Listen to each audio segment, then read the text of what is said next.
تقی الدین کے اس قاصد نے سلطان ایوبی کی صورتحال تو بتا دی، لیکن سلیبیوں اور سوڈانیوں نے وہاں جو ایک اور محاذ کھول دیا تھا وہ نہ بتایا۔ غالباً اس کمانڈر کو معلوم نہ ہوگا۔ ایسے انکشافات بہت بعد میں ہوئے تھے۔ تقی الدین کی فوج 10-10 12-12 کی ٹولیوں میں بکھر کر لڑ رہی تھی۔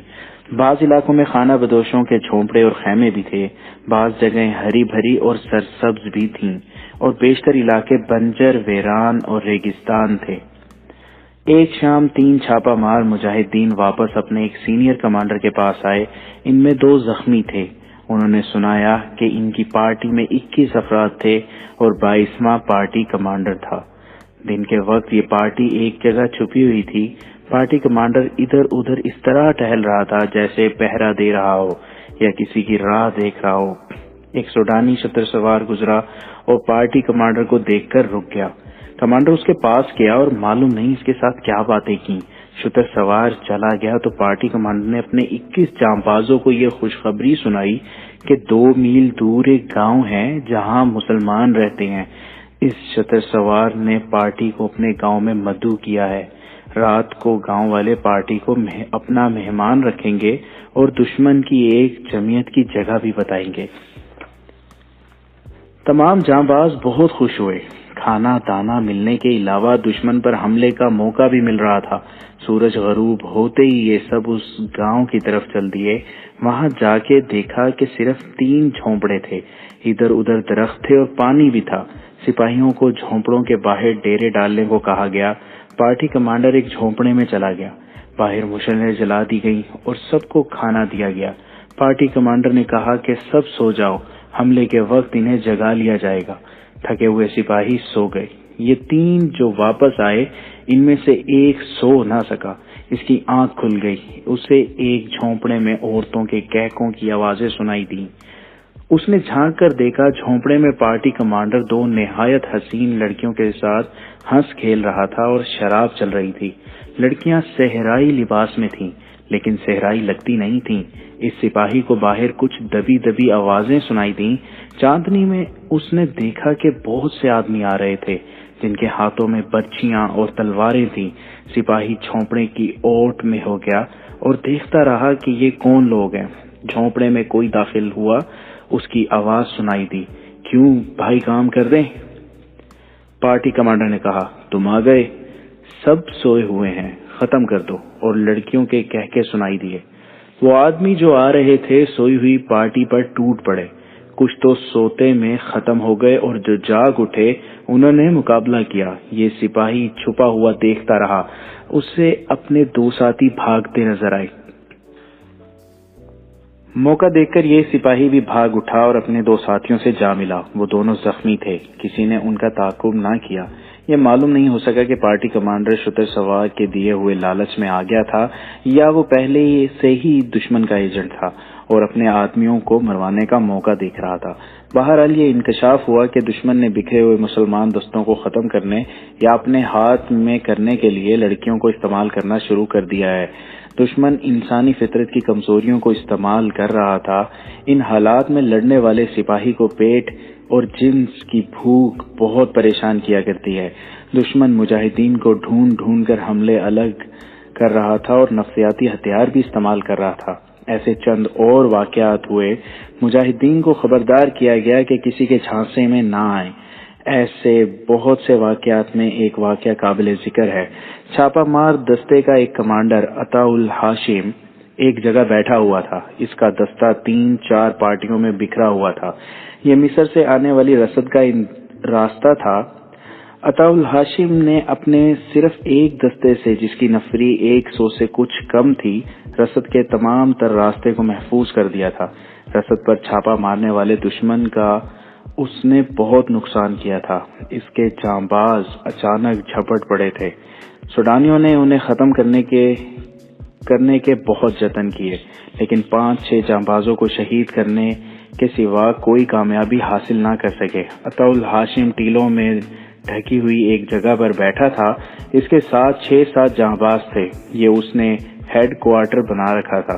اسے صحرائی خانہ بدوشوں کے لباس میں 2 لڑکیاں ایک ادھیڑ عمر آدمی کے ساتھ نظر آئیں۔ عطاء الہاشم کو دیکھ کر تینوں اس کے پاس آ گئے۔ لڑکیاں سوڈانی معلوم ہوتی تھیں، لیکن انہوں نے جو لباس پہن رکھا تھا وہ بہروپ لگتا تھا۔ ان کے چہروں پر گرد تھی، چہرے اداس تھے اور تھکن بھی معلوم ہوتی تھی۔ لڑکیاں ڈھیڑ عمر آدمی کے پیچھے ہو گئیں۔ یہ جھجک اور شرم کا اظہار تھا۔ اس آدمی نے کچھ مصری اور کچھ سوڈانی زبان میں کہا کہ وہ مسلمان ہیں اور یہ دونوں اس کی بیٹیاں ہیں، وہ بھوک سے مر رہے ہیں۔ اس نے کھانے کے لیے کچھ مانگا۔ عطاالحاشم سوڈان کی زبان جانتا تھا۔ مکہ میں کمانڈو کارروائیوں کی کامیابی کے لیے اس نے سوڈانی زبان سیکھی تھی۔ اس کے پاس خوراک کی کمی نہیں تھی، وہ رسد کا محافظ تھا۔ 2-3 بار رسد گزری تھی، جس میں سے اس نے اپنے دستے کے لیے بہت سارا راشن پانی اپنے پاس رکھ لیا تھا۔ اس نے ان تینوں کو کھانا دیا اور پوچھا کہ وہ کہاں سے آئے ہیں اور کہاں جا رہے ہیں۔ اس آدمی نے کسی گاؤں کا نام لے کر کہا کہ ان کا گاؤں جنگ کی زد میں آ گیا ہے۔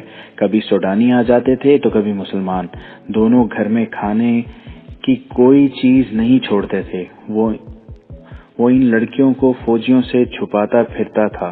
آخر تنگ آ کر گھر سے نکل کھڑا ہوا۔ وہ لڑکیوں کی عزت بچانا چاہتا تھا۔ اس نے بتایا کہ چونکہ وہ مسلمان ہے اس لیے اس کوشش میں ہے کہ مصر چلا جائے، مگر ممکن نظر نہیں آتا۔ اس نے عطاالحاشم سے کہا کہ وہ انہیں مصر پہنچا دے۔ اس کے ساتھ ہی اس نے پوچھا، تم لوگ اس جگہ کب تک رہو گے؟ جب تک رہوں تم تینوں کو اپنے ساتھ رکھوں گا، عطاالحاشم نے جواب دیا۔ آپ ان دونوں لڑکیوں کو اپنی پناہ میں لے لیں۔ ادھیڑ عمر آدمی نے کہا، میں چلا جاتا ہوں، میں یہ دیکھ کر حیران ہو رہی ہوں کہ آپ کی زندگی کتنی دشوار ہے۔ ایک لڑکی نے معصوم لہجے میں کہا اور پوچھا، آپ کو اپنا گھر اور اپنے بیوی بچے یاد نہیں آتے؟ سب یاد آتے ہیں، عطاالحاشم نے جواب دیا، لیکن میں اپنے فرض کو نہیں بھول سکتا۔ یوں معلوم ہوتا تھا جیسے کھانا کھا کر پانی پی کر ان کے جسموں میں نئی جان اور نئی روح پیدا ہو گئی ہو۔ ایک لڑکی تو خاموش رہی، دوسری کی زبان رواں ہو گئی۔ اس نے جتنی بھی باتیں کی ان میں عطاالحاشم اور اس کے جانبازوں کے لیے ہمدردی تھی۔ اس نے یہ بھی کہا کہ آپ لوگ وطن سے اتنی دور آ کر اپنی جانیں کیوں ضائع کرتے ہیں؟ عطاالحاشم اٹھ کھڑا ہوا۔ اس نے تینوں کو اٹھایا اور اپنے آدمیوں کو بلایا۔ انہیں کہا کہ اس سوڈانی کے پاؤں رسیوں سے باندھ کر میرے گھوڑے کے پیچھے باندھ دو۔ انہوں نے اسے گرا کر پاؤں باندھ دیے اور گھوڑا کھول لائے۔ رسی کا ایک سرا گھوڑے کی زین کے ساتھ باندھ دیا۔ عطاالحاشم نے ایک سپاہی سے کہا کہ گھوڑے پر سوار ہو جائے۔ وہ سوار ہو گیا۔ عطاالحاشم نے لڑکیوں کو اکٹھا کھڑا کر کے 2 تیر انداز بلائے۔ انہیں کہا کہ میرے اشارے پر لڑکیوں کی آنکھوں کے درمیان ایک ایک تیر چلا دیں اور گھڑ سوار گھوڑے کو ایڑ لگا دے۔ گھوڑے کے پیچھے سوڈانی بندھا ہوا زمین پر پڑا تھا۔ اسے معلوم تھا کہ گھوڑا دوڑے گا تو اس کا کیا حشر ہوگا۔ تیر اندازوں نے ایک ایک تیر کمانوں میں ڈال لیا اور گھوڑا سوار نے باگیں تھام لی۔ عطاالحاشم نے سوڈانی لڑکیوں اور آدمی سے کہا، میں تم تینوں کو صرف ایک بار کہوں گا کہ اپنی اصلیت بتا دو۔ جس مقصد کے لیے آئے ہو صاف بتا دو، ورنہ اپنے انجام کے لیے تیار ہو جاؤ۔ خاموشی طاری ہو گئی۔ لڑکیوں نے گھوڑے کے پیچھے بندھے ہوئے اپنے ساتھی کو دیکھا، وہ بھی خاموش تھا۔ انہوں نے آنکھوں ہی آنکھوں میں آپس میں مشورہ کر لیا۔ سوڈانی نے کہا کہ اپنا آپ ظاہر کر دے گا۔ عطاالحاشم اس کے پاس بیٹھ گیا اور کہا کہ وہ سچ بولے گا تو اسے کھولا جائے گا۔ اس آدمی نے کہا، او پتھر دل انسان، تیرے پاس اتنی خوبصورت لڑکیاں لایا ہوں اور تو انہیں تیروں کا نشانہ بنا رہا ہے۔ انہیں اپنے پاس رکھ اور اپنے دستے کو سمیٹ کر یہاں سے چلا جا۔ اگر یہ قیمت تھوڑی ہے تو اپنی قیمت بتا۔ سونے کے سکے مانگ، کچھ اور مانگ، شام سے پہلے لا دوں گا۔ عطاالحاشم اٹھا اور سوار سے کہا، گھوڑا دل کی چال 15-20 قدم چلاؤ۔ گھوڑا چل پڑا۔ چند قدم آگے گیا تو سوڈانی بلبلا اٹھا۔ عطاالحاشم نے کہا، رک جاؤ۔ گھوڑا رکا تو عطاالحاشم نے اس کے پاس جا کر کہا کہ وہ سیدھی باتیں کرنے پر آ جائے۔ وہ مان گیا۔ اس نے بتا دیا کہ وہ سوڈانی جاسوس ہے اور صلیبیوں نے اسے ٹریننگ دی ہے۔ لڑکیوں کے متعلق اس نے بتایا کہ مصر کی پیدائش ہیں اور صلیبیوں نے انہیں تخریب کاری کے فن کا ماہر بنا رکھا ہے۔ عطا الہاشم نے اس کے پاؤں کھول دیے اور اسے اپنے پاس بٹھا کر باتیں پوچھی۔ اس نے بتایا کہ اسے یہ کام دیا گیا ہے کہ سوڈان میں پھیلے ہوئے مسلمان کمانڈروں کو لڑکیوں یا سونے چاندی کا چمکا دے کر انہیں اور ان کے سپاہیوں کو ختم یا قید کرا دیا جائے یا انہیں اپنے ہاتھ میں لیا جائے۔ اس نے بتایا کہ عطا الہاشم نے رسد کا راستہ ایسی خوبی سے محفوظ کر رکھا تھا کہ صلیبی اور سوڈانی چھاپہ ماروں کا جانی نقصان بھی ہوا اور رسد بھی نکل گئی۔ اسے یہ مشن دے کر بھیجا گیا تھا کہ عطا الہاشم کو ان لڑکیوں سے اندھا کر کے اسے قتل کر دے یا اسے ایسے پھندے میں لے آئے کہ اسے قتل یا قید کر لیا جائے، اور اگر وہ ایمان کا کچا ثابت ہوا تو اسے اپنے ساتھ ملا لیا جائے گا۔ یہ سوڈانی حیران تھا کہ عطا الہاشم نے اتنی خوبصورت لڑکیوں کو قبول نہیں کیا۔ اس نے جب عطا الہاشم سے پوچھا کہ اس نے لڑکیوں اور زر و جواہرات کی پیشکش کو کیوں ٹھکرا دیا ہے تو عطا الہاشم نے مسکرا کر کہا، کیونکہ میں ایمان کا کچا نہیں۔ عطا الہاشم نے لڑکیوں کو بھی اپنے پاس بلا لیا۔ زیادہ باتیں کرنے والی نے پوچھا کہ ان کے ساتھ کیا سلوک ہوگا۔ عطا الہاشم نے بتایا کہ وہ انہیں کل صبح اپنے ہیڈ کوارٹر میں سالار اعلی تقی الدین کے پاس لے جائے گا یا بھیج دے گا۔ اس نے سوڈانی کو لڑکیوں سمیت اس ہدایت کے ساتھ اپنے آدمیوں کے حوالے کر دیا کہ انہیں الگ الگ رکھا جائے۔ ان کی تلاشی لی گئی۔ تینوں کے پاس ایک ایک خنجر تھا۔ آدمی کے پاس ایک پوٹلی تھی جس میں حشیش بندھی ہوئی تھی۔ سورج غروب ہونے والا تھا جب اس کے دستے کی ایک ٹولی واپس آ گئی۔ اس نے ٹولی کو کچھ دور دور تک پھیلا دیا۔ اس نے ہر کسی کو بتا دیا کہ وہ تینوں جاسوس اور تخریب کار ہیں۔ ہو سکتا ہے کہ ان کے ساتھیوں کو معلوم ہو کہ یہ یہاں ہیں اور انہیں چھڑانے کے لیے حملہ کریں۔ ان انتظامات کے بعد وہ آرام کے لیے لیٹ گیا۔ وہ جگہ نشیب و فراز کی تھی۔ اس نے لیٹنے سے پہلے دیکھ لیا تھا کہ اس کے سپاہیوں نے لڑکیوں اور مرد کو کس طرح لٹایا ہے۔ وہ خود ایک ٹیلے کے ساتھ لیٹا جہاں سے وہ اپنے سپاہیوں کو نہیں دیکھ سکتا تھا۔ اس کی آنکھ لگ گئی۔ کچھ دیر بعد اس کی آنکھ کھل گئی۔ اس کے ذہن میں یہ دو لڑکیاں آ گئیں۔ وہ اس سوچ میں کھو گیا کہ یہ کتنی خوبصورت اور بظاہر کیسی معصوم سی لڑکیاں ہیں اور ان سے کتنا غلیظ اور کتنا خطرناک کام کرایا جا رہا ہے۔ اگر یہ کسی مسلمان گھرانے میں پیدا ہوئی ہوتی تو کسی باعزت گھرانے میں دلہنیں بن کر جاتی۔ اسے اپنی بیوی یاد آ گئی جو دلہن بن کر اس کے گھر آئی تھی تو انہی کی طرح جوان اور دلکش تھی۔ اپنی بیوی کی یاد اسے رومان انگیز تصورات میں لے گئی۔ اس ویران صحرا میں جہاں وہ موت کے ساتھ آنکھ مچولی کھیل رہا تھا، ان تصوروں نے اس پر نشہ طاری کر دیا۔ میدان جنگ میں سپاہی ایسے ہی تصوروں اور بڑی دلکش یادوں سے دل بہلایا کرتے ہیں۔ چاندنی نکھر آئی تھی۔ صحرا کی چاندنی بڑی ہی شفاف اور خنک ہوا کرتی ہے۔ اس کی خنکی میں ایسا تاثر ہوتا ہے جو ذہن اور دل سے موت کے خوف کو دھو ڈالتا ہے۔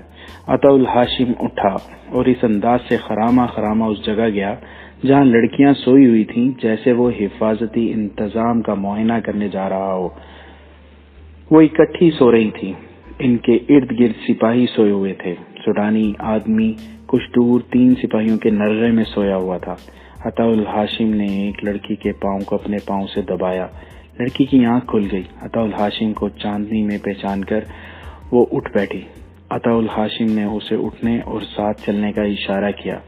لڑکی اس مسرت کے ساتھ اٹھی کہ اس پتھر جیسے کمانڈر پر اس کی جوان نسوانیت کا جادو چل گیا ہے۔ وہ اس کے ساتھ چل پڑی۔ عطا الہاشم نے دیکھا کہ اس کے سپاہی کیسے بے ہوشی کی نیند سوئے ہوئے ہیں کہ انہیں یہ خبر بھی نہیں کہ کوئی آدمی ان کے درمیان سے لڑکی کو اٹھا کر لے جا رہا ہے۔ اسے اپنے سپاہیوں پر غصے کی بجائے ترس آ گیا جو ایک غیر یقینی سی جنگ لڑ رہے تھے۔ کسی باقاعدہ کمان اور کنٹرول کے باوجود وہ نظم و ضبط کی پابندی کر رہے تھے۔ لڑکی کو وہ اپنی جگہ لے گیا۔ لڑکی کے سر پر اب اوڑھنی نہیں تھی۔ چاندنی اس کے بکھرے ہوئے بالوں کو سونے کے تاروں کا رنگ دے رہی تھی۔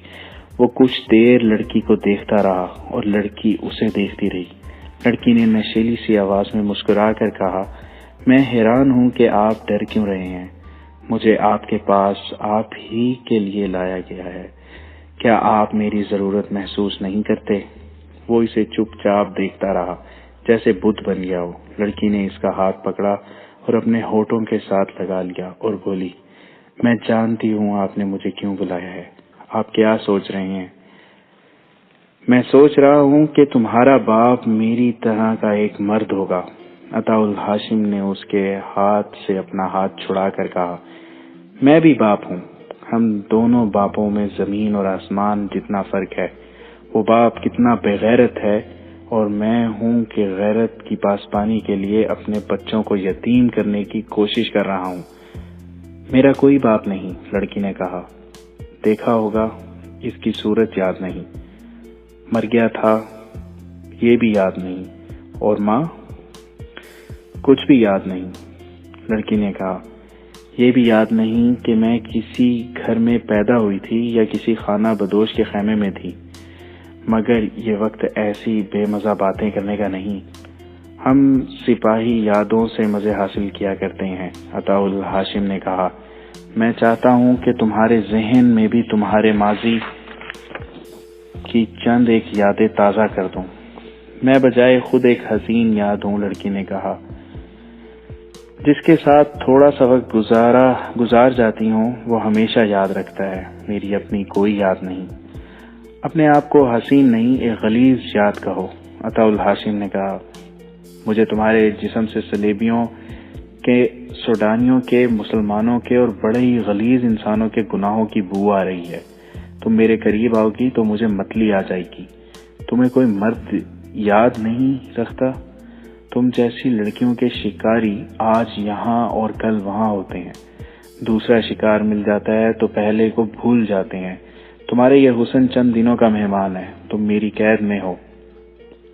میں تمہارا یہ چہرہ اسی وقت سزا کے طور پر زخمی کر کے ہمیشہ کے لیے مکروہ بنا سکتا ہوں، مگر ایسی ضرورت نہیں۔ یہ صحرا، شراب، حشیش اور بدکاری تمہیں سال کے اندر اندر مرجھایا ہوا پھول بنا دے گی، جسے لوگ اٹھا کر باہر پھینک دیتے ہیں۔ یہ سلیبی اور یہ سوڈانی تمہیں بھیک مانگنے کے لیے باہر نکال دیں گے۔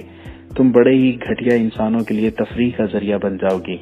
عطا الہاشم کے لہجے میں ایسا ٹھہراؤ اور ایسا تاثر تھا کہ لڑکی کی ذہنی کیفیت میں ہلچل سی پیدا ہو گئی۔ یہ مسلمان کمانڈر کہہ رہا تھا، میری ایک بیٹی ہے جو تم سے 2-3 سال چھوٹی ہوگی۔ اس کی شادی ایک باعزت جوان کے ساتھ ہوگی جو میری طرح کمر سے تلوار لٹکا کر بڑی اچھی نسل کے گھوڑے پر سوار ہوا کرے گا۔ وہ میری طرح میدان جنگ کا شہزادہ ہوگا۔ میری بیٹی دلہن بنے گی اپنے خاوند کے دل میں اور اس کے گھر میں راج کرے گی۔ لوگ میری بیٹی کو ایک نظر دیکھنا چاہیں گے مگر دیکھ نہیں سکیں گے۔ میں بھی اس پر فخر کیا کروں گا اور اس کا خاوند اس کے ساتھ اتنی محبت کرے گا کہ وہ بوڑھی ہو جائے گی تو بھی محبت ختم نہیں ہوگی، بڑھے گی۔ تمہیں دیکھنے کے لیے کوئی بھی بےتاب نہیں ہوتا کیونکہ تم ایک ننگا بھید ہو۔ تمہاری عزت کسی کے دل میں نہیں اور کوئی بھی نہیں جو تمہیں محبت کے قابل سمجھے گا۔ آپ میرے ساتھ ایسی باتیں کیوں کر رہی ہیں؟ لڑکی نے ایسی آواز میں پوچھا جو اس کی اپنی نہیں لگتی تھی۔ میں تمہیں یہ بتانا چاہتا ہوں کہ تم جیسی بیٹیاں مقدس ہوتی ہیں، عطا الہاشم نے جواب دیا۔ ہم مسلمان لوگ بیٹی کو اللہ کا پیغام سمجھتے ہیں۔ اگر تم عصمت اور مذہب کے معنی سمجھ لو تو تم پر اللہ کی رحمت برس جائے گی، مگر تم سمجھ نہیں سکو گی کیونکہ تم اس محبت سے واقف نہیں جو روح کی گہرائیوں تک پہنچا کرتی ہے۔ تم بد نصیب ہو، تم نے مردوں کی ہوس دیکھی ہے، محبت نہیں دیکھی۔ عطا الہاشم آہستہ آہستہ بولتا رہا۔ اس کے لب و لہجے اور انداز کا اپنا ایک تاثر تھا، لیکن لڑکی اس پر حیران ہو رہی تھی کہ یہ بھی دوسرے مردوں کی طرح مرد ہے، مگر اس نے اس کے حسن کو ذرا بھی اہمیت نہیں دی۔ عطا الہاشم جذباتی لحاظ سے پتھر بھی نہیں تھا، وہ تو سرتاپا جذبات میں ڈوبا ہوا تھا۔ لڑکی نے بے تاب سا ہو کر کہا، آپ کی باتوں میں ایسا نشہ اور خمار ہے جو میں نے شراب اور حشیش میں نہیں پایا۔ مجھے آپ کی کوئی بھی بات سمجھ نہیں آ رہی، لیکن ہر ایک بات دل میں اترتی جا رہی ہے۔ لڑکی ذہین تھی۔ اس قسم کی تخریب کاری کے لیے ذہین ہونا لازمی تھا۔ مردوں کو انگلیوں پر نچانے کی اس سے بچپن سے ٹریننگ دی گئی تھی، مگر اس مرد نے اس ناگن کا زہر مار دیا۔ اس نے عطا الہاشم سے بہت سی باتیں پوچھیں جن میں کچھ مذہب سے تعلق رکھتی تھیں۔ اس کے لہجے اور انداز میں اب پیشہ ورانہ اداکاری نہیں رہی تھی، وہ اپنے قدرتی رنگ میں باتیں کر رہی تھی۔ اس نے پوچھا، مجھے آپ لوگ کیا سزا دیں گے؟ میں تمہیں کوئی سزا نہیں دے سکتا، عطا الہاشم نے کہا۔ کل صبح تمہیں اپنے سالار اعظم کے حوالے کر دوں گا، وہ میرے ساتھ کیا سلوک کرے گا؟ جو ہمارے قانون میں لکھا ہے۔ آپ مجھ سے نفرت کرتے ہیں؟ نہیں، عطا الہاشم نے کہا۔ میں نے سنا ہے کہ مسلمان ایک سے زیادہ بیویاں رکھتے ہیں، لڑکی نے کہا۔ اگر آپ مجھے اپنی بیوی بنا لیں تو میں آپ کا مذہب قبول کر کے ساری عمر آپ کی خدمت کروں گی۔ میں تمہیں بیٹی بنا سکتا ہوں، بیوی نہیں، عطا الہاشم نے کہا، کیونکہ تم میرے ہاتھوں میں مجبور ہو، تم میری پناہ میں بھی ہو اور میری قید میں بھی۔ وہ باتوں میں مصروف تھے۔ لڑکی کا ساتھی مرد 3 سپاہیوں کے نرغے میں لیٹا ہوا تھا، مگر وہ جاگ رہا تھا۔ اس نے عطا الہاشم کو دیکھ لیا تھا کہ وہ لڑکی کو جگا کر لے گیا ہے۔ وہ خوش تھا کہ لڑکی عطا الہاشم کو چکمہ دے کر قتل کر دے گی یا اسے یہاں سے کہیں دور لے جائے گی۔ وہ لیٹا ہوا لڑکی کی واپسی کا انتظار کرتا رہا۔ بہت دیر بعد اس نے سپاہیوں کو دیکھا، وہ بے ہوش ہو کے سوئے ہوئے تھے۔ انہیں بے ہوش ہونا ہی تھا، کیونکہ اس سوڈانی نے شام کے بعد ان سپاہیوں کے ساتھ گپ شپ شروع کر دی تھی اور انہیں ہنستے کھیلتے حشیش پلا دی تھی۔ اس سے حشیش کی ایک پوٹلی تو برآمد کر لی گئی تھی، لیکن اس نے تھوڑی سی حشیش اپنے چوغے میں کہیں سے رکھی تھی۔ وہاں سے نکال کر اس نے 3 سپاہیوں کو پلا دی۔ وہ چونکہ اس نشے کے عادی نہیں تھے، اس لیے بے ہوشی کی نیند سو گئے۔ یہ سوڈانی رات کو بھاگنے کے جتن کر رہا تھا۔ اس نے دیکھا کہ لڑکی عطا الہاشم کے پاس بیٹھی ہوئی ہے اور بہت دیر گزر گئی ہے، تو وہ سمجھا کہ لڑکی اس مسلمان کمانڈر کو دور نہیں لے جا سکی، لہذا اس شخص کو یہیں ختم کر دیا جائے۔ وہ واپس گیا اور سوئے ہوئے سپاہیوں میں سے ایک کی کمان اور ترکش میں 3-4 تیر لے آیا۔ راستے میں چند فٹ اونچی جگہ تھی، جس کی اوٹ میں وہ عطا الہاشم کو نظر نہیں آ سکتا تھا۔ وہ اس لیے بھی نظر نہیں آ سکتا تھا کہ اس طرف عطا الہاشم کی پیٹھ تھی۔ لڑکی کا منہ ادھر ہی تھا، لیکن وہ اپنے آدمی کو دیکھ نہیں سکی تھی۔ وہ آدمی تیر و کمان لے کر آیا تو لڑکی کو چاندنی میں اس کا سر اور کندھے نظر آئے، پھر اسے کمان نظر آیا۔ عطا الہاشم اپنی موت سے بے خبر بیٹھا تھا۔ اس کا خنجر نیام میں پڑا ہوا تھا اور نیام قریب ہی رکھی تھی۔ لڑکی نے نیام اٹھا کر خنجر نکال لیا۔ عطا الہاشم جھپٹ کر اس سے خنجر چھیننے ہی لگا کہ لڑکی نے نہایت تیزی سے گھٹنوں کے بل ہو کر اپنے آدمی کی طرف پوری طاقت سے خنجر پھینکا۔ فاصلہ چند گز تھا۔ ادھر سے آہ کی آواز سنائی دی۔ خنجر سوڈانی کی شاہ رگ میں اتر گیا اور اس نے زخمی ہوتے ہی تیر چلا دیا تھا۔ نشانہ چوک جانا ضروری تھا۔ تیر کا زناٹا عطا الہاشم کے قریب سے گزرا اور دھک کی آواز سنائی دی۔ اس نے دیکھا کہ تیر لڑکی کے سینے میں اتر گیا تھا۔ وہ دوڑ کر اس کی طرف گیا جس طرف خنجر گیا اور تیر آیا تھا۔ وہاں سوڈانی اپنی شہ رگ سے خنجر نکال رہا تھا۔ اس نے خنجر نکال لیا اور اٹھا۔ اس خطرے کے پیش نظر کہ وہ حملہ کرے گا، عطا الہاشم نے اچھل کر اس کے پہلو میں دونوں پاؤں جوڑ کر مارے۔ سوڈانی دور جا پڑا۔ عطا الہاشم بھی گرا اور فوراً اٹھ کھڑا ہوا۔ سوڈانی نہ اٹھ سکا۔ اس کی شہ رگ سے خون ابل ابل کر نکل رہا تھا۔ عطا الہاشم نے خنجر اٹھایا اور لڑکی کے پاس گیا۔ لڑکی سینے میں اپنے ہی ساتھی اور محافظ کا تیر لیے اطمینان سے پڑی تھی۔ وہ ابھی زندہ تھی، تیر نکالنے کا کوئی انتظام نہیں تھا۔ لڑکی نے عطا الہاشم کا ہاتھ پکڑ لیا اور کراہتی ہوئی آواز میں بولی، میں نے تمہاری جان بچائی ہے، اس کے عوض اپنے خدا سے کہنا کہ میری روح کو اپنی پناہ میں لے لے، میرے جسم کی طرح میری روح بھی ان صحراؤں میں نہ بھٹکتی رہے۔ میری عمر گناہوں میں گزری ہے، مجھے یقین دلاؤ کہ خدا اس ایک نیکی کے بدلے میرے سارے گناہ بخش دے گا۔ میرے سر پر اسی طرح ہاتھ پھیرو جس طرح اپنی بیٹی کے سر پر پھیرا کرتے ہو۔ عطا الہاشم نے اس کے سر پر ہاتھ پھیر کر کہا، اللہ تیرے گناہ بخش دے، تجھ سے گناہ کروائے گئے ہیں، تو بے گناہ ہے، تجھے کسی نے نیکی کی روشنی دکھائی ہی نہیں۔ لڑکی نے درد کی شدت سے کراہتے ہوئے عطا الہاشم کا ہاتھ بڑی مضبوطی سے پکڑ لیا اور بڑی تیزی سے بولنے لگی۔ اس نے کہا، یہاں سے 3 کوس دور سوڈانیوں کا ایک اڈا ہے، وہ لوگ آپ سب کو ختم کرنا چاہتے ہیں، اور غور سے سنو، آپ کی فوج اتنی زیادہ پھیل گئی ہے کہ اس کی قسمت میں اب موت یا قید ہے۔ آپ کے ہر ایک کمانڈر اور ہر ایک ٹولی کے پیچھے مجھ جیسی لڑکیاں یا مرد لگے ہوئے ہیں۔ میں اس لڑکی کے ساتھ آپ کے 4 کمانڈروں کو پھانس کر ختم کرا چکی ہوں۔ مصر کی فکر کرو، صلیبیوں نے وہاں بڑے ہی خطرناک اور خوبصورت جال بچھا دیے ہیں۔ آپ کی قوم اور فوج میں ایسے مسلمان حاکم موجود ہیں جو صلیبیوں کے تنخواہ دار جاسوس اور ان کے وفادار ہیں۔ انہیں مجھ جیسی لڑکیاں اور بے پناہ دولت دی جا رہی ہے۔ مصر کو بچاؤ، سوڈان سے نکل جاؤ، اپنے غداروں کو پکڑو۔ میں کسی کا نام نہیں جانتی، جو معلوم تھا بتا دیا ہے۔ آپ پہلے مرد ہیں جس نے مجھے بیٹی کہا ہے۔ آپ نے مجھے باپ کا پیار دیا ہے۔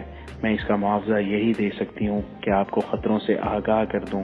اپنے بکھرے ہوئے دستوں کو اکٹھا کر لو اور حملہ روکنے کے لیے تیار ہو جاؤ۔ 2-3 دنوں میں آپ پر حملہ ہوگا۔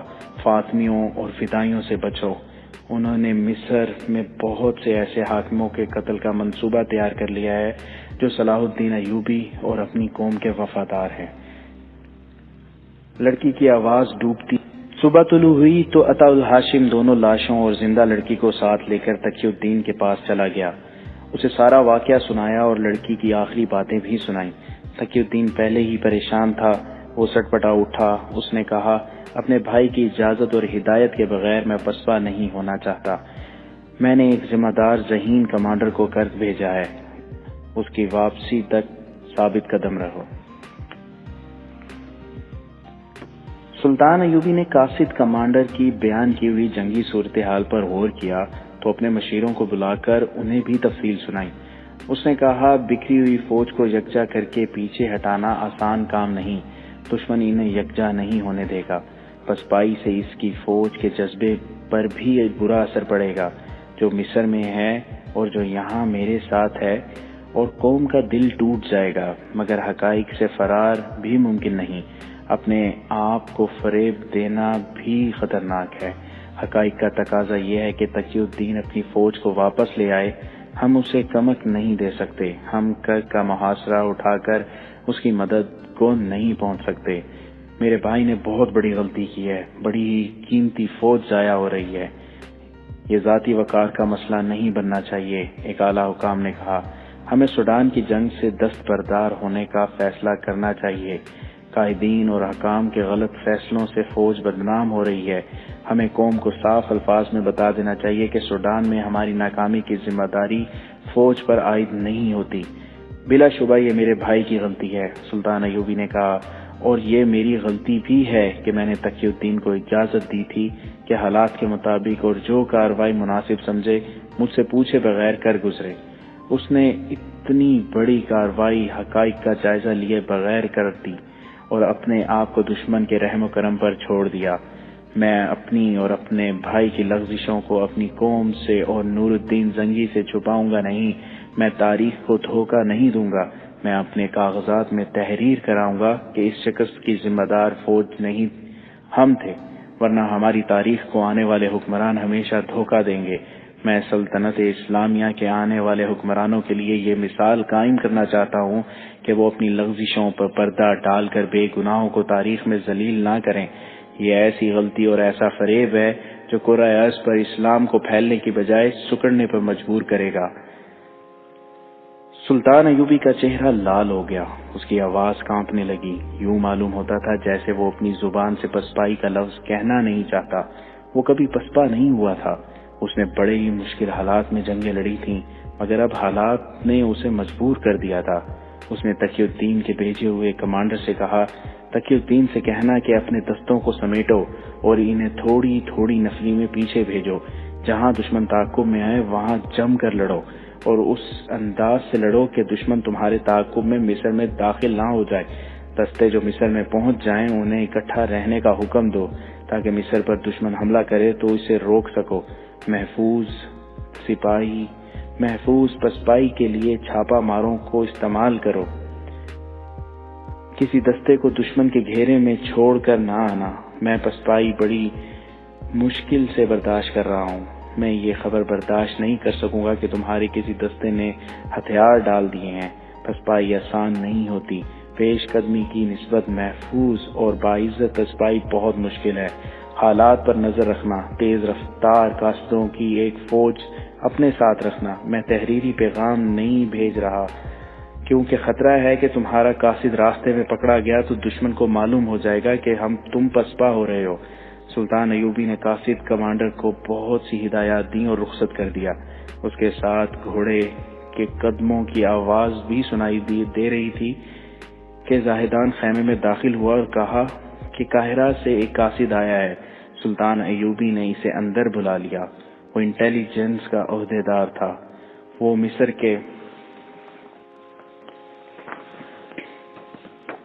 کے اندرونی حالات کے متعلق حوصلہ شکن خبر لایا تھا۔ اس نے بتایا کہ وہاں دشمن کی تخریب کاری بڑھتی جا رہی ہے۔ علی بن سفیان اپنے پورے محکمے کے ساتھ شب و روز مصروف رہتا ہے۔ حالات ایسے ہو گئے ہیں کہ سلطان ایوبی کے چہرے کا رنگ ایک بار تو اڑ ہی گیا۔ اگر صرف مصر کا غم ہوتا تو وہ پرواہ نہ کرتا۔ اس نے مصر کو بڑے ہی خطرناک حالات سے بچایا تھا۔ صلیبیوں اور فاطمیوں کی تخریب کاری کی بڑی کاری ضربیں بیکار کی تھیں۔ سمندر کی طرف سے صلیبیوں کا بڑا ہی شدید حملہ روکا تھا۔ خلیفہ تک کو معزول کر کے نتائج کا سامنا دلیری اور کامیابی سے کیا تھا، مگر اب کرک کو محاصرے میں لے کر وہ وہاں پا بجولاں ہو گیا تھا۔ وہاں سے اس کی غیر حاضری میدان جنگ کا پانسا اس کے خلاف پلٹ سکتی تھی۔ کرک کے محاصرے کے علاوہ اس نے قلعے کے باہر صلیبیوں کی فوج کو گھیرے میں لے رکھا تھا۔ یہ فوج گھیرا توڑنے کی کوشش میں حملے پہ حملہ کیے جا رہی تھی۔ وہاں خون ریز جنگ لڑی جا رہی تھی۔ سلطان ایوبی اپنی خصوصی چالوں سے دشمن کے لیے آفت بنا ہوا تھا۔ ایسی جنگ اس کی نگرانی کے بغیر نہیں لڑی جا سکتی تھی۔ ادھر سوڈان کی صورتحال نے بھی مصر کو خطرے میں ڈال دیا تھا۔ یہ ایک اضافی مسئلہ پیدا ہو گیا تھا۔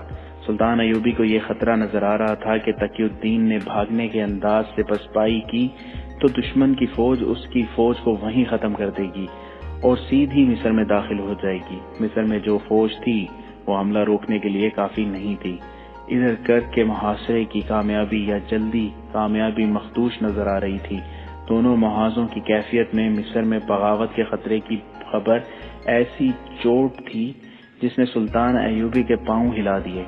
وہ کچھ دیر سر جھکائے ہوئے خیمے میں ٹہلتا رہا، پھر اس نے کہا، میں صلیبیوں کی تمام تر فوج کا مقابلہ کر سکتا ہوں، اس فوج کا بھی جو انہوں نے یورپ میں جمع کر رکھی ہے، مگر میری قوم کے یہ چند ایک غدار مجھے شکست دے رہے ہیں۔ کفار کے یہ ہواری اپنے آپ کو مسلمان کیوں کہلاتے ہیں؟ وہ غالباً جانتے ہیں کہ انہوں نے مذہب تبدیل کر لیا تو عیسائی انہیں یہ کہہ کر دھتکار دیں گے کہ تم غدار ہو، ایمان فروش ہو، اپنے مذہب میں رہو، ہم سے اجرت لو اور اپنی قوم سے غداری کرو۔ وہ خاموش ہو گیا۔ اس کے خیمے میں جو افراد موجود تھے وہ بھی خاموش تھے۔ سلطان ایوبی نے سب کو باری باری دیکھا اور کہا، خدا ہم سے بڑا ہی سخت امتحان لینا چاہتا ہے۔ اگر ہم ثابت قدم رہے تو ہم خدا کے حضور سرخروں ہوں گے۔ اس نے اپنے ساتھیوں کا حوصلہ بڑھانے کے لیے یہ بات کہہ دی، لیکن اس کا چہرہ بتا رہا تھا کہ اس پر گھبراہٹ طاری ہے جسے وہ چھپانے کی کوشش کر رہا ہے۔ سلطان ایوبی کو اتنا ہی بتایا گیا تھا کہ مصر میں بغاوت کا خطرہ ہے اور صلیبیوں کی تخریب کاری بڑھتی جا رہی ہے۔ اسے تفصیلات نہیں بتائی گئی تھیں۔ تفصیلات بڑی ہی خوفناک تھیں۔ اس کی غیر حاضری سے فائدہ اٹھاتے ہوئے مسلمان حکام میں سے 3-4 صلیبیوں کے ہاتھوں میں کھیل رہے تھے۔ تقی الدین نے سوڈان پر حملہ کیا تو چند دن بعد اس نے رسد مانگی۔ قاصد نے کہا تھا کہ زیادہ سے زیادہ رسد فوراً بھیج دی جائے، مگر 2 روز تک کوئی انتظام نہ کیا گیا۔ جو حاکم رسد کی فراہمی اور ترسیل کا ذمہ دار تھا، اس سے بات پرس ہوئی تو اس نے یہ اعتراض کیا کہ بیک وقت 2 محاذ کھول دیے گئے ہیں، 2 محاذوں کو رسد کہاں سے دی جا سکتی ہے؟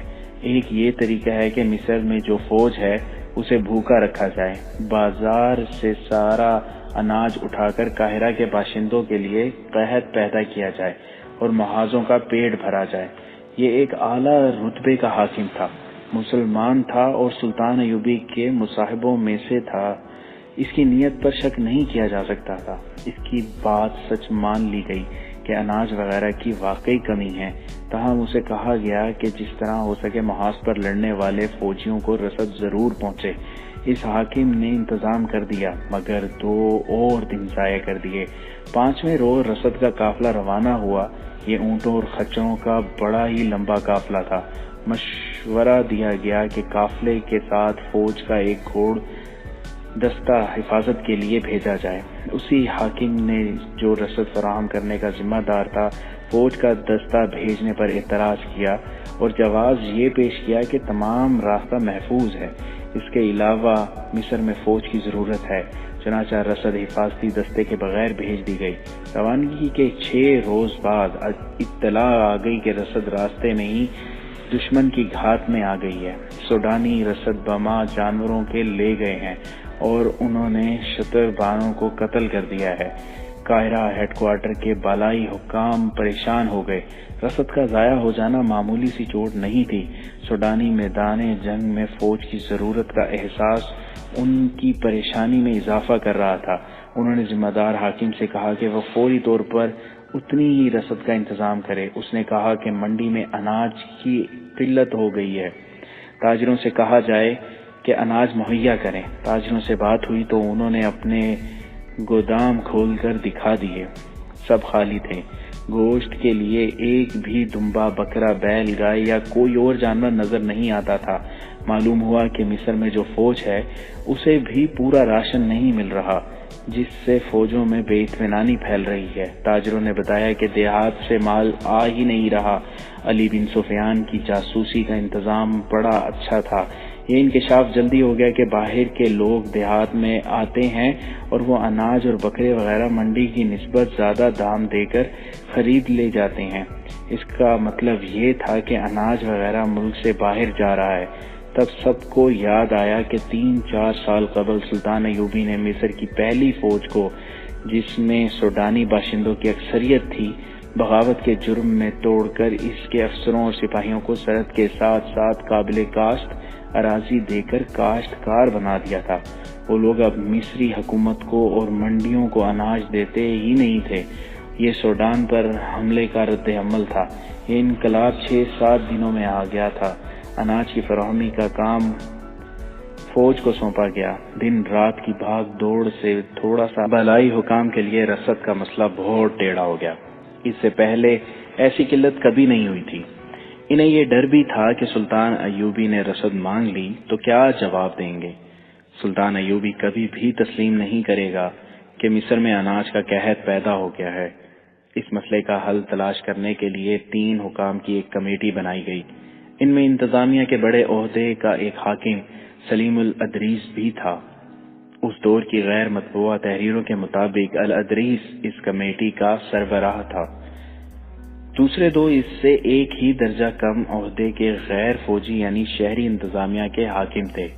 رات کے وقت یہ تینوں پہلے اجلاس میں بیٹھے تو 2 نے الادریس سے کہا کہ سلطان ایوبی نے 2 محاذ کھول کر سخت غلطی کی ہے اور تقی الدین ہاری ہوئی جنگ لڑ رہا ہے۔ فلسطین مسلمانوں کی سرزمین ہے، الادریس نے کہا، وہاں سے صلیبیوں کو نکالنا ضروری ہے۔ وہاں مسلمان کیڑے مکوڑوں کی سی زندگی بسر کر رہے ہیں۔ وہاں مسلمان مستورات کی عزت محفوظ نہیں، مسجدیں استبل بن گئی ہیں۔ یہ سب بہتان ہیں، ایک نے کہا۔ کیا آپ نے اپنی آنکھوں سے دیکھا ہے کہ صلیبی مسلمانوں پر ظلم و تشدد کر رہے ہیں؟ میں ایک کھلی حقیقت بیان کر رہا ہوں، سلیم الادریس نے کہا۔ ہم سے حقیقت چھپائی جا رہی ہے، دوسرے نے کہا۔ صلاح الدین ایوبی قابل قدر شخصیت ہے، لیکن آپس میں سچ بات کرنے سے ہمیں ڈرنا نہیں چاہیے۔ ایوبی کو ملک گیری کی ہوس چین سے بیٹھنے نہیں دے رہی۔ وہ ایوبی خاندان کو شاہی خاندان بنانا چاہتا ہے۔ صلیبیوں کی فوج ایک طوفان ہے، ہم اس کا مقابلہ نہیں کر سکتے۔ اگر صلیبی ہمارے دشمن ہوتے تو وہ فلسطین کی بجائے مصر پر قبضہ کرتے۔ ان کے پاس اتنی زیادہ فوج ہے کہ ہماری اس چھوٹی سی فوج کو اب تک کچل چکے ہوتے۔ وہ ہمارے نہیں، صلاح الدین ایوبی کے دشمن ہیں۔ آپ کی باتیں میرے لیے ناقابل برداشت ہیں، الادریس نے کہا۔ بہتر ہے کہ ہم جس مقصد کے لیے اکٹھے ہوئے ہیں اس کے متعلق بات کریں۔ یہ باتیں میرے لیے بھی ناقابل برداشت ہیں، ایک نے کہا، لیکن ایک آدمی کی خواہشات پر ہمیں پوری قوم کے مفاد کو قربان نہیں کرنا چاہیے۔ آپ دونوں محاذوں کے لیے رسد کی بات کرنا چاہتے ہیں۔ رسد کی حالت آپ نے دیکھ لی ہے کہ نہیں مل رہی۔ سوڈان کا محاذ ٹوٹ رہا ہے۔ میں نے یہ سوچا ہے کہ ہم اس محاذ کی رسد روک لیں۔ اس سے یہ فائدہ ہوگا کہ تقی الدین پیچھے ہٹ جائے گا اور فوج مرنے سے بچ جائے گی۔ یہ بھی ہو سکتا ہے کہ ہم رسد نہ بھیجیں تو تقی الدین مجبوری کے عالم میں گھیرے میں آ جائے، الادریس نے کہا۔ ایسا بھی ہو سکتا ہے کہ ہماری فوج دشمن کے آگے ہتھیار ڈال دے ہتھیار، اس نے کہا۔ ہم شکست کا الزام فوج کے سر پر تھوپ دیں گے۔ آپ کیا سوچ کر یہ باتیں کر رہے ہیں؟ سلیم الادریس نے پوچھا۔ میری سوچ بڑی صاف ہے، اس نے جواب دیا۔ صلاح الدین ایوبی ہم پر فوجی حکومت ٹھونسنا چاہتا ہے۔ وہ صلیبیوں سے مسلسل محاذ آرائی کے لیے قوم کو بتانا چاہتا ہے کہ قوم کی سلامتی کی ضامن صرف فوج ہے اور قوم کی قسمت فوج کے ہاتھ میں ہے۔ اگر ایوبی امن پسند ہوتا تو صلیبیوں اور سوڈانیوں کے ساتھ جنگ نہ کرنے اور صلح جوئی سے رہنے کا معاہدہ کر لیتا۔ الادریس سٹ پٹا اٹھا۔ وہ سلطان ایوبی کے خلاف اور صلیبیوں کی حمایت میں کوئی بات سننا نہیں چاہتا تھا۔ اجلاس میں گرما گرمی ہو گئی۔ کمیٹی کے 2 ممبر اسے بات میں نہیں کرنے دے رہے تھے۔ اس نے آخر تنگ آ کر کہا، میں اجلاس برخاست کرتا ہوں۔ کل ہی میں آپ کی رائے اور تجاویز قلم بند کر کے محاذ پر امیر مصر کو بھیج دوں گا۔ وہ غصے میں اٹھ کھڑا ہوا۔ ایک ممبر وہاں سے چلا گیا۔ دوسرا، جس کا نام ارسلان تھا، الادریس کے ساتھ رہا۔ ارسلان کا شجرہ نسب سوڈانیوں سے ملتا تھا۔ اس نے الادریس سے کہا، آپ شخصیت پرست اور جذباتی مسلمان ہیں۔ میں نے حقیقت بیان کی اور آپ ناراض ہو گئے۔ میں اب آپ کو یہ مشورہ دیتا ہوں کہ میرے خلاف صلاح الدین ایوبی کو کچھ نہ لکھنا، آپ کے لیے اچھا نہ ہوگا۔ اس کے لہجے میں چیلنج اور دھمکی تھی۔ الادریس نے اس کی طرف سوالیہ نگاہوں سے دیکھا تو ارسلان نے کہا، اگر آپ پسند فرمائیں تو میں آپ کے ساتھ علیحدگی میں بات کروں گا۔ یہیں کر لو، الادریس نے کہا۔ میرے گھر چلیں، ارسلان نے کہا۔ کھانا میرے ساتھ کھائیں، مگر یہ خیال رکھیں کہ یہ ملاقات ایک راز ہوگی۔ الادریس اس کے ساتھ اس کے گھر چلا گیا۔ اندر گیا تو اسے یوں لگا جیسے کسی بادشاہ کے محل میں آ گیا ہو۔ ارسلان اتنی زیادہ اونچی حیثیت کا حاکم نہیں تھا۔ دونوں کمرے میں بیٹھے ہی تھے کہ ایک خوبصورت لڑکی نہایت خوبصورت سراہی اور چاندی کے 2 پیالے چاندی کے گول تھال میں رکھے ہوئے اندر آئی اور ان کے آگے رکھ دیا۔ الادریس نے بو سے جان لیا کہ یہ شراب ہے۔ اس نے پوچھا، ارسلان تم مسلمان ہو اور شراب پیتے ہو؟ ارسلان مسکرا دیا اور بولا، ایک گھونٹ پی لیں، آپ اس حقیقت کو سمجھ جائیں گے جو میں آپ کو سمجھانا چاہتا ہوں۔ 2 سوڈانی حبشی اندر آئے۔ ان کے ہاتھوں میں چمکتی ہوئی تشتریوں میں کھانا تھا۔ کھانا لگ چکا تو الادریس حیرت سے ارسلان کو دیکھنے لگا۔ ارسلان نے کہا، حیران نہ ہو محترم الادریس، یہ شان و شوکت آپ کو بھی مل سکتی ہے۔ میں بھی آپ کی طرح پادشاہ ہوا کرتا تھا، مگر اب اس طرح کی 2 لڑکیوں میرے گھر میں ہیں۔ دمشق اور بغداد کے امیروں اور وزیروں کے گھروں میں جا کر دیکھو، انہوں نے اس طرح کی حسین اور جوان لڑکیوں سے حرم بھر رکھے ہیں۔ وہاں شراب بہتی ہے۔ یہ لڑکیاں، یہ دولت اور یہ شراب صلیبیوں کی کرم نوازیاں ہیں، الادریس نے کہا۔ عورت اور شراب نے سلطنت اسلامیہ کی جڑیں کھوکھلی کر دی ہیں۔ آپ صلاح الدین ایوبی کے الفاظ میں باتیں کرتے ہیں، ارسلان نے کہا۔ یہی آپ کی بد نصیبی ہے۔ تم کیا کہنا چاہتے ہو؟ الادریس نے جھنجھلا کر پوچھا۔ مجھے شک ہے کہ تم صلیبیوں کے جال میں آ گئے ہو۔ میں فوج کا غلام نہیں بننا چاہتا، ارسلان نے کہا، میں فوج کو غلام بنانا چاہتا ہوں۔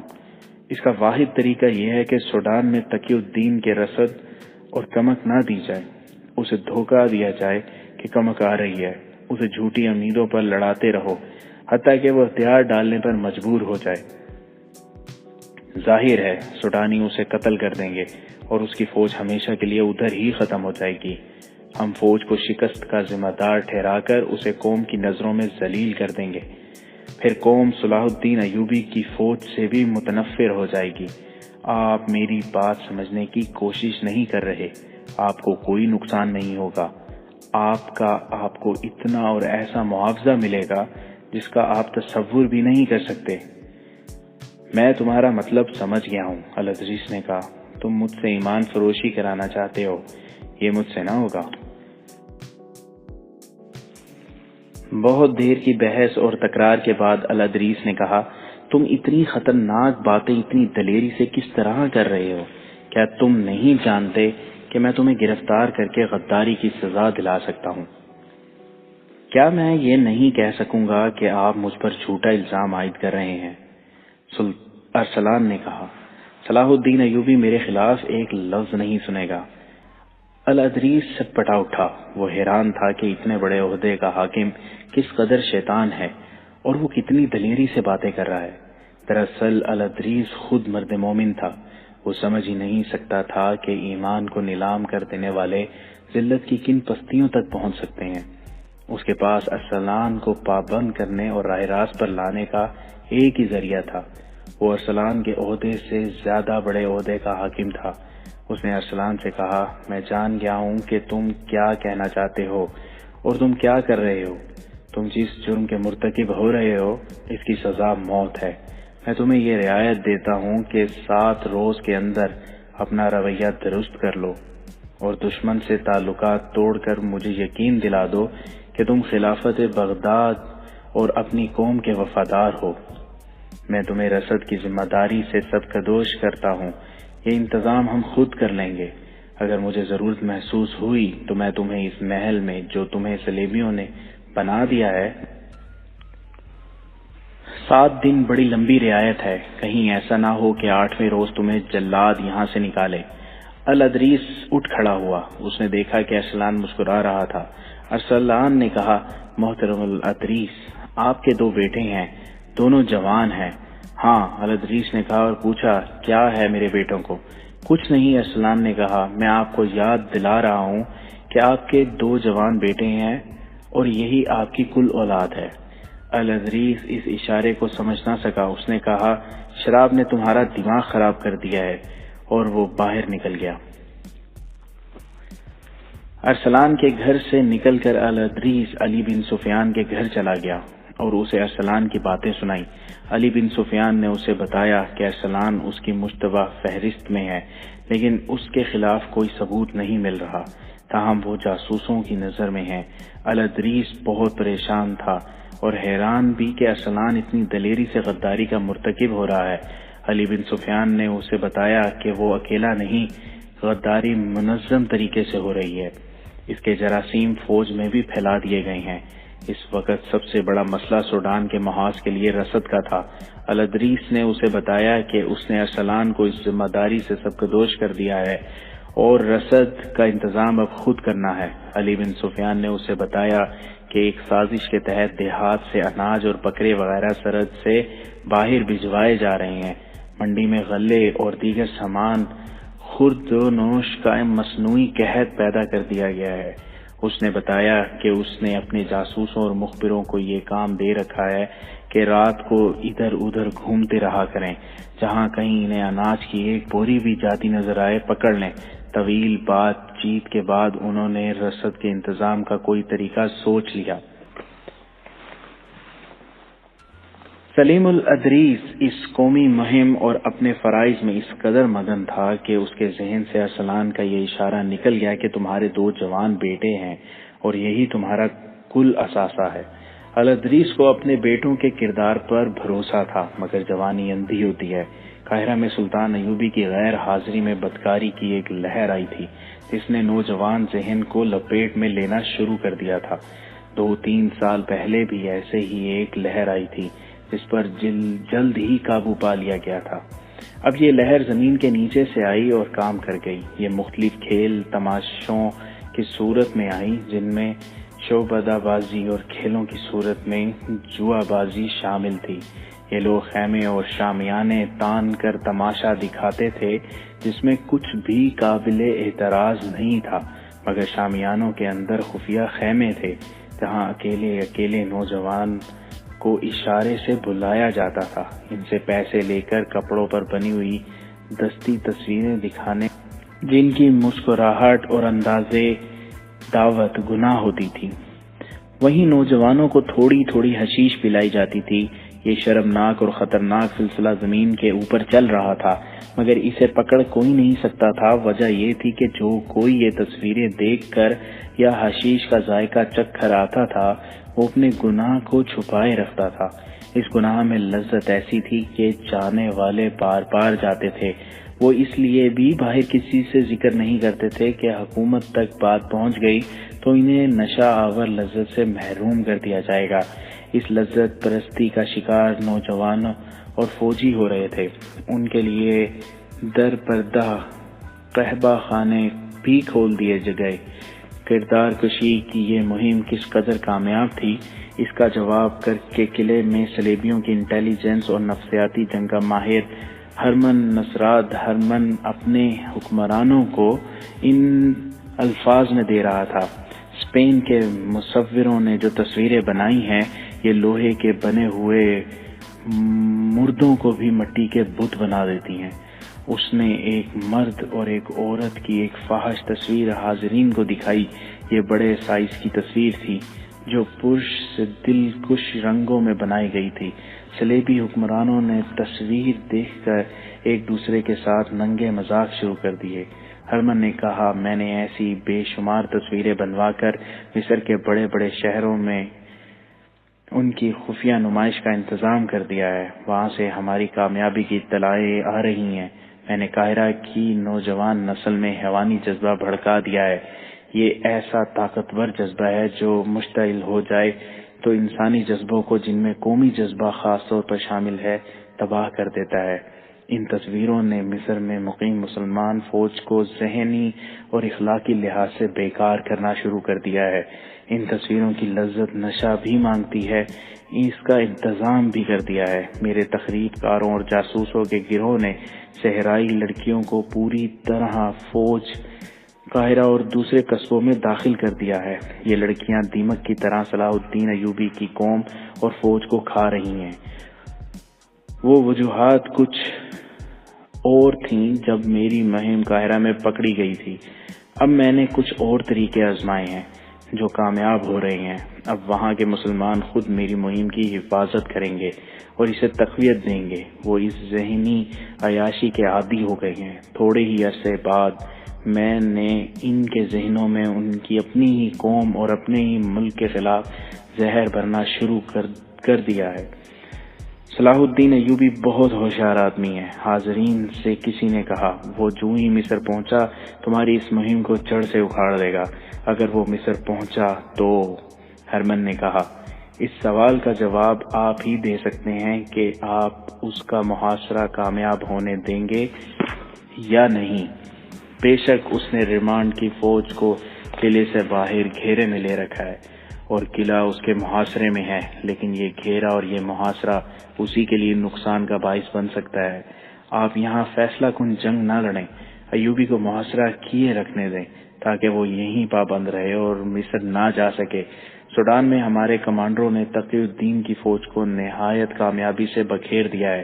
وہ اب نہ لڑ سکتا ہے نہ وہاں سے نکل سکتا ہے۔ مصر کی منڈیوں کا اور وہاں کے کھیتوں کا غلہ میں نے غائب کرا دیا ہے۔ آپ کی دی ہوئی دولت آپ کو پورا صلہ دے رہی ہے۔ ایوبی کا ایک وفادار حاکم ارسلان دراصل آپ کا وفادار ہے۔ وہ ہمارے ساتھ پورا تعاون کر رہا ہے۔ اس کے کچھ اور ساتھی بھی ہمارے ساتھ ہیں۔ ارسلان کو کتنا معاوضہ دیا جا رہا ہے؟ فلپ آگسٹس نے پوچھا۔ جتنا ایک مسلمان حاکم کا دماغ خراب کرنے کے لیے کافی ہوتا ہے، ہرمن نے جواب دیا۔ عورت اور شراب، دولت اور حکومت کا نشہ کسی بھی مسلمان کا ایمان خرید سکتا ہے، وہ میں نے خرید لیا ہے۔ میں آپ کو یہ بتا رہا تھا کہ اب صلاح الدین ایوبی مصر جائے گا تو اسے وہاں کی دنیا بدلی ہوئی نظر آئے گی۔ وہ جس نوجوان نسل کی بات فخر سے کیا کرتا ہے وہ مسلمان ہوتے ہوئے اسلام کے لیے بیکار ہوگی۔ اس کی سوچیں اور اس کا کردار ہمارے ہاتھ میں ہوگا۔ یہ نسل جنسی جذبے کی ماری ہوئی ہوگی۔ یہی حال اس فوج کا ہوگا جسے وہ مصر چھوڑ آیا ہے۔ اس فوج میں میرے تخریب کاروں نے اتنی زیادہ بے اطمینانی پھیلا دی ہے کہ وہ بغاوت سے بھی گریز نہیں کرے گی۔ میں آج یہ دعویٰ وثوق سے کر سکتا ہوں کہ آپ سے پہلے میں اپنا محاذ ختم کر چکا ہوں گا۔ دشمن کے کردار اور اخلاق کو تباہ کر دینے سے فوجوں کے حملوں کی ضرورت باقی نہیں رہتی۔ ہرمن کی اس حوصلہ افزا رپورٹ پر صلیبی حکمران بہت خوش ہوئے۔ فلپ آگسٹس نے وہی عزم دہرایا جس کا اظہار وہ کئی بار کر چکا تھا۔ اس نے کہا، ہماری لڑائی صلاح الدین ایوبی سے نہیں، اسلام سے ہے۔ ایوبی بھی مر جائے گا، ہم بھی مر جائیں گے، لیکن ہمارا جذبہ اور عزم زندہ رہنا چاہیے تاکہ اسلام بھی مر جائے اور دنیا پر صلیب کی حکمرانی ہو۔